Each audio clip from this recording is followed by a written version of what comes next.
உலக சுகாதார அமைப்பில் இருந்து வெளியேறும் முடிவை அமெரிக்கா மறுபரிசீலனை செய்யும் என்று அந்த அமைப்பின் தலைவர் டெட்ராஸ் அதானாம் கோரிகஸ் நம்பிக்கை தெரிவித்துள்ளார்.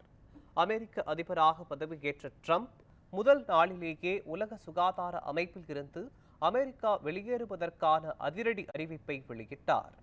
கொரோனா காலகட்டத்தின் போது உலக சுகாதார அமைப்பு திறம்பட செயல்படவில்லை எனவும் காலத்திற்கேற்ப அதில் சீர்திருத்தங்கள் செய்யப்படவில்லை எனவும் தெரிவித்துள்ள ட்ரம்ப் அதனால் அந்த அமைப்பில் இருந்து வெளியேறுவதாக அறிவித்துள்ளார்.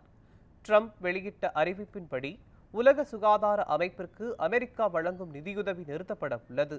இந்நிலையில் உலக சுகாதார அமைப்பில் இருந்து வெளியேறும் முடிவை அமெரிக்க மறுபரிசீலனை செய்யும் என்று உறுதியாக நம்புவதாக அந்த அமைப்பின் தலைவர் டெட்ராஸ் அதானாம் தெரிவித்துள்ளார்.